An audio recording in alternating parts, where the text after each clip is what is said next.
Hi, folks. I'm Father Joe Grimaldi. You can call me Joe, and I'd like to welcome you to my podcast. But now, here's our host and friend, Ken Calvert. Hi, everybody. I'm Ken Calvert, and welcome to the Father Joe Grimaldi podcast, also known as the Father Joe podcast. We certainly thank you for joining us each and every week. We certainly enjoy doing them, and hopefully you like hearing them as well. We're now on Twitter, Facebook, and of course, you can always download us at www.thefatherjoepodcast.com. On today's podcast, Father Joe and I discuss the resignation of Father Patrick Conroy as house chaplain. As chaplain, he leads daily prayers in the house and offers pastoral support and counseling to lawmakers of all faiths. His resignation was due to be effective on May 26th.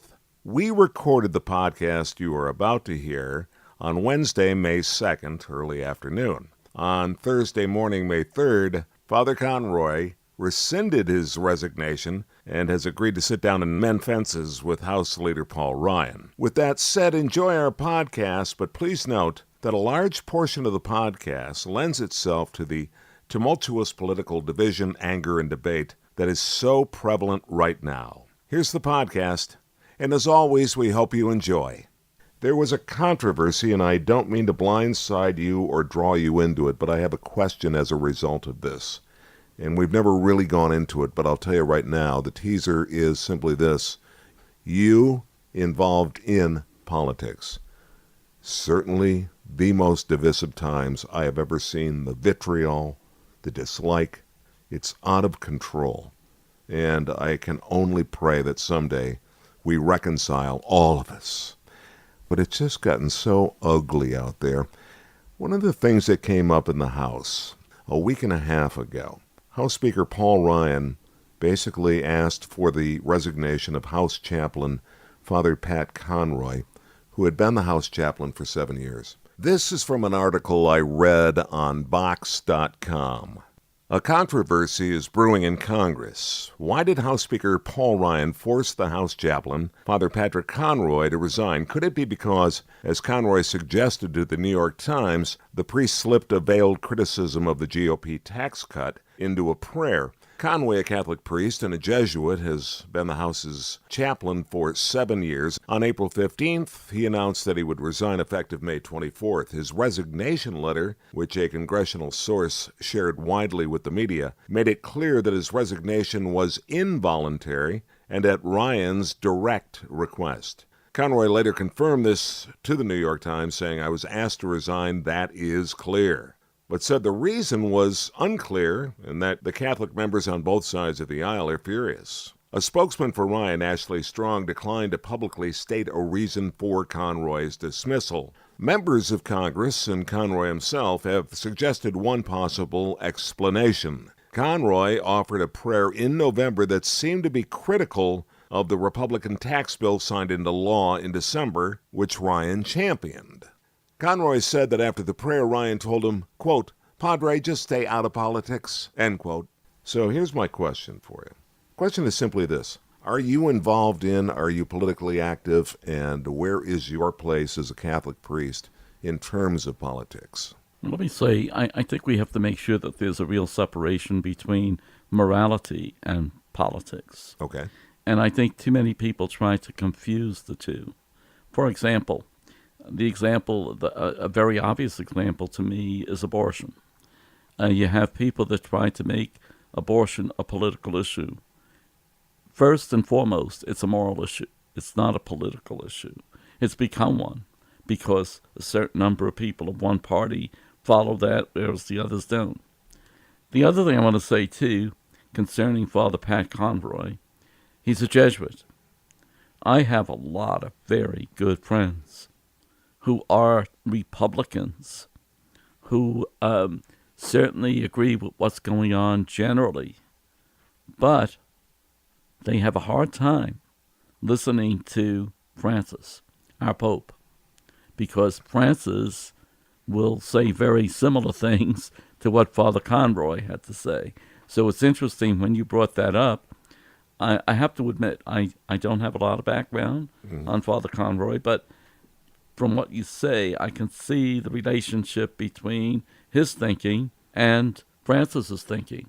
Well, a lot of my friends says, I do not listen to the Pope if he speaks about finances and so on. After all, he's from South America. They have a different way of thinking, and we shouldn't give to the poor and all of this. Well, what would they say if Jesus were around? Jesus certainly would say what Francis says. Jesus certainly would say what Father Conroy would say. That would really shake people up to think that here they are, followers of Jesus, but they don't believe in the option for the poor. They don't believe that we really have to make an effort to make sure that they're not cut out of society's financial structure, that they have to be involved in that somehow. I'm hesitant to even speak about this. I don't know where Paul Ryan is coming from, because Paul is a very religious Catholic individual. And I can't imagine, unless I don't have all the facts, maybe there's more to it than we know. And it's hard to make comments on things when we don't know for sure. What is Paul's thinking? Why did he ask for the resignation? If he did ask for the resignation, we have to believe that he did, because I think Father Conroy himself said he was asked by Paul Ryan. So it's a bit confusing for me. I can't imagine someone like Paul firing that particular chaplain because of what he said concerning options for the poor. This is what the Pope says. This is what Jesus says. So there's something that I don't understand. I find it confusing. I as well found it interesting that Paul Ryan would be the one asking for the resignation, because he is a devout Catholic. Sometimes I have a problem distinguishing what is political and what is moral. The two get confused a lot. As they say, abortion is one issue that certainly gets confused. It's become a political issue. It's always related to Washington. And, well, it's a lot more than just a political issue. It's an issue of life and death. And when does life begin? It's interesting how in many lawsuits, the unborn child is always considered. Others, they say, no, it's not. It's a confusing situation. That unborn child is a human being. I guess when I started by saying we're so politically charged right now, one way or the other. Oh, definitely. I literally ran into a situation not long ago where I had lunch, and the person that I met for lunch invited another person to join us who came about 10 minutes later, sat down, we said hello to each other, and that person said to me, just have to ask, who did you vote for? Well, this is almost 2 years now, and I said, who did I vote for? The person said, yeah, because if you voted for, then I'm leaving. I'm not having lunch. Wow. Have we gotten that divisive? And I just have to believe that a lot of people are going to church to get past the anger that they're feeling right now, counting on you to help them. I have to agree with you wholeheartedly. There is that tension among friends. Imagine not being able to break bread with somebody because they voted for somebody else. Exactly. That makes no sense to me. But it's happening. It is happening. And I think because we have people on both sides who speak very loudly and forcibly, you can't get away from it. It's not just a matter of not doing their job and not interfering with others, but the way they do their job it's right in the people's faces. Yeah. And so they can't get away from it. Do you have parishioners coming to you talking about that, or maybe am I over-exaggerating this? I don't get the parishioners talking to me about that, but in informal conversation, it certainly comes up. What is the church's position on priests, bishops, cardinals being politically active? Let's say it be immigration, poverty, abortion. I'm talking about walking in the front lines, protesting, being a part of the exercise of the protest. Not an easy question to answer, because what we're told is if you certainly believe in something, you should do whatever you can to promote it. And so if we're speaking about right to life, well, you certainly should be in the forefront of leading others in any type of a protest, peacefully, but protesting. The same thing is true on immigration. Are we a country that embraces all people that come in, Or have we just put a stop to that all of a sudden after so many years? No more, no more, no more. Well, there are things that there are moral rather than political, but they become political. See, and this is where I have a hard time answering that, because if we answer from a political point of view, we're not supposed to have politics in church. If we're coming from the moral issue, depending on what the issue is, we're supposed to speak forcibly about it. I'm thinking about immigration right now and what's Yes. going on, for example, with that caravan. How do you feel about immigration? When you see the news, do you find yourself having an opinion? I think very often in my own family. I mean, my family are immigrants. It's very difficult to comment on that issue. Again, one of the problems I have is that I don't always see the facts. I would really like to know exactly what it is that's happening at the borders, and then we could make serious comments about that. So many of the situations that we hear about in the news has been there to shake people up. Mm-hmm. We don't know exactly what it is. We don't know if it's any different than it was a year ago or 2 years ago.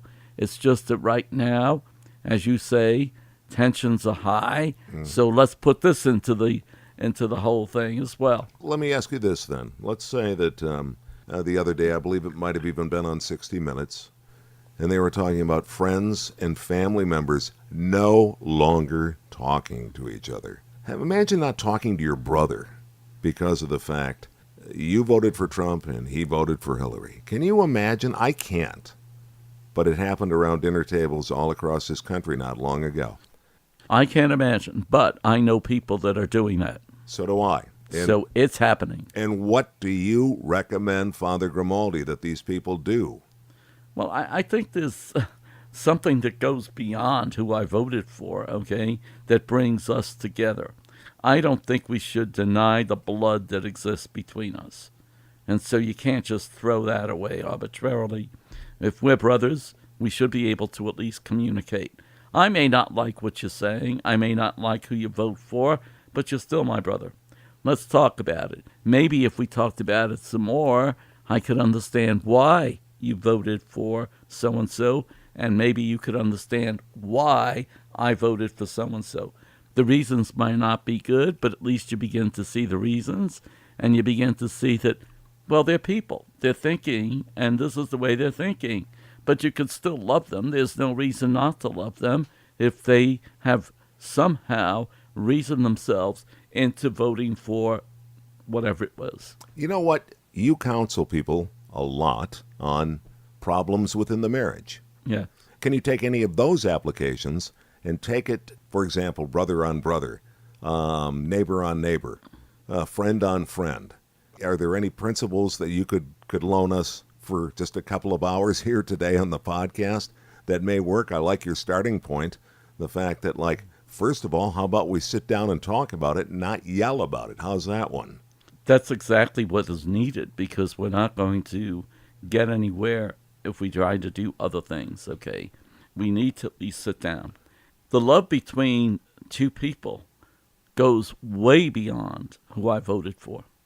But I think we don't see it in the heat of the argument. But maybe in discussing nicely what's going on, what did you think would happen if you voted for so-and-so? Well, I thought if I voted for so-and-so, this might happen. Oh, we agree on that. Well, you have some agreeing points, and you work on the agreeing points. The disagreement is, I don't like that guy's face or that woman's face, and therefore we're never going to come to terms on that. But at least we start to understand why you voted, because that goes beyond the person. If we are going to judge the person just because they voted for somebody, then I think we're making a mistake. Oh. And so it's a crazy mistake. You know, for 40-some years on the radio, I never once, ever once, and I don't on Twitter and on my own podcast, I refuse to show my cards in any way, shape, or form. I just don't do it, because I've always believed that the minute you do that, you divide the room. Yes. How can I live in a world where people all of a sudden would say, oh, Calvert's a Democrat. Oh, Calvert's a Republican. I'm out. Well, wait a minute. You enjoyed me for 20-some years until you heard me make that one comment. Now you're out? Really? Really? Again, let me say that. Really? You have made an excellent point. So, probably our most serious podcast so far in the series, ladies and gentlemen. But I'm Ken Calvert, happy-go-lucky Ken. Another day, another A. As a wise person once said, if I were any better, I'd be twins.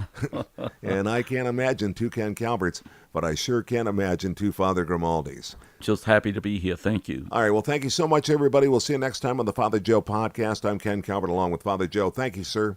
Thank you. This is Father Joe Grimaldi, and I look forward to seeing you next time on the Father Joe Podcast. If you have a question or a comment for the Father Joe Podcast, send it to fatherjoepodcast@gmail.com. That's fatherjoepodcast@gmail.com. Follow Father Joe on Twitter @FatherJoePodcast. The Twitter address again is @FatherJoePodcast. Please subscribe to the Father Joe Podcast on iTunes, Spotify, Stitcher, TuneIn, and soon on iHeartRadio. We also ask that you rate the podcast and feel free to leave a comment. And finally, if you have a friend that you think might enjoy the podcast, please pass it along. Thanks again for listening, everybody, and see you next time.